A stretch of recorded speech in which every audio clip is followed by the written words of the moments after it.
In Austin, I'm Quita Culpepper, and we're learning more about several shootings that happened over Halloween weekend in San Marcos. 19-year-old Ronnie Hernandez Jr. was killed Saturday night downtown near Hopkins Street. 2 others were hurt. Police say they found the getaway vehicle, but they're still looking for 2 suspects. Video shows him shooting at the group of victims, and once several fell to the ground, he then closed distance on at least 2 of them and shot them several more times while they lie on the ground. Police are also investigating shootings on Post Road and North LBJ Drive. The San Marcos police chief says there's been 6 shootings in the downtown Bar District so far this year, and extra officers are being assigned to that area. Cedar Park police are releasing the name of a stabbing suspect shot and killed by officers Sunday night. Police say 24-year-old Jacob Allen stabbed someone at the Top Spin karaoke bar on South Lakeline Boulevard. When officers arrived, police say Allen pulled a gun on them and 2 officers fired, killing him. KVUE's Jessica Cha has more about the investigation. It was just before 10 on Sunday night at Top Spin in Cedar Park.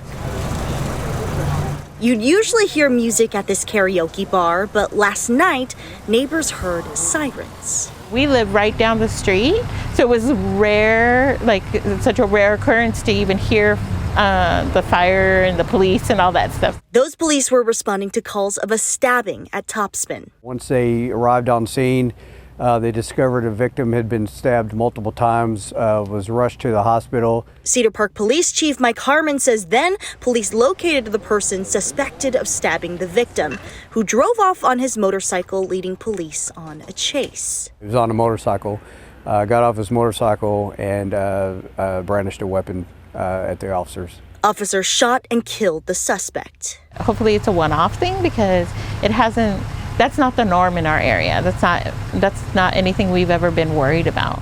Juanita Sanchez has lived in the area for the last decade and frequents Top Spin. It was a nice place and the owners are super good people. So I don't think it reflects on the business itself. We tried to talk to employees at Top Spin and they did not want to speak on camera. Cedar Park police say they're still investigating and learning more about the relationship between the victim and the suspect. And that was KVUE's Jessica Cha reporting. A trial will soon begin for an Austin police officer charged in connection with the deadly shooting that happened almost 3 years ago. Officer Daniel Sanchez faces a deadly conduct charge after the 2022 shooting death of Raj Munasinghe. Cameras weren't allowed inside the courtroom Monday. A full jury was selected late Monday afternoon, and they'll decide if the officer's actions were justified. On November 15, 2022, Officer Sanchez responded to Raj Munasinghe's home after neighbors reported a man outside firing into a house.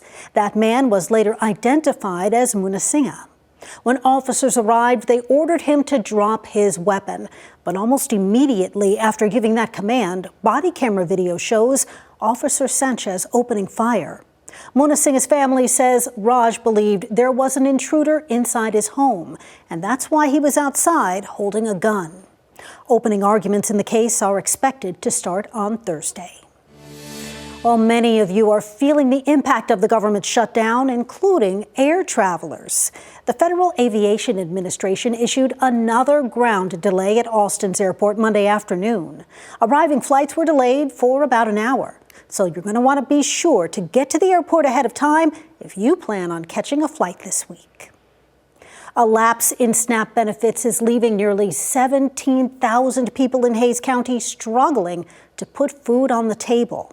Now, local nonprofits and community members are coming together to launch a new fund to help. Adam Bennett shows us how they're stepping up and how you can help as well. The head of the Hays County Food Bank says the need for food surged during COVID and it's stayed high ever since. And now you add SNAP cuts on top of that. And just like during the pandemic, local groups and elected officials are coming together and asking the community for help. Whether stocking up Texas State's food pantry or feeding families with no campus ties, meeting the need has been a heavy lift for the Hays County Food Bank. We got fruit, tortilla chips, just little of everything just to get by. That's where we met Colleen Sackinger on Monday. This is my first time here ever. Sackinger says after losing her job recently, SNAP benefits for her and her 17-year-old son got suspended. I just hope that all the families get the help they need because there's struggling a lot more than we are. They'll get a cart and they'll be able to shop the shelves. They can take 80 pounds of food today. Executive Director Lisa Young's seen every type of person walk these aisles. But one thing she hadn't seen until now, SNAP benefits discontinued. It really hurts emotionally that it's coming at Thanksgiving. We spoke Monday before the White House promised partial payments for SNAP. If the government were to open Friday, it isn't push a button and SNAP is back for everybody. We don't actually know how long the shutdown will cascade into processing time. An impact felt heavily in local schools. Young got a call from San Marcos ISD trustee Miguel Arredondo, who's also head of the local United Way, asking how to help. Those conversations led to Monday's launch of the 4 Our Neighbors Fund. It was a no-brainer. All proceeds go to the Hays County Food Bank. Not 3 different organizations doing 3 different things, but one coordinated campaign with one mission. County Commissioner Michelle Cohen says she'll ask colleagues to approve $50,000 for the Hays County Food Bank at the court's next meeting. I can't control what happens at the national level or the state level, but we can help control what's going on here in Hays County. A community lifting each other to stay hopeful. I'm still looking for work, so hopefully this is temporary for me. Not hungry. Adam Bennett, KVUE News. You can donate to the 4 Our Neighbors Fund through the United Way of Hays and Caldwell counties. We've posted a link to that website plus resources if you need help with food at KVUE.com. And we also want to remind you about the Central Texas Food Bank's plans hosting special SNAP food distributions this month.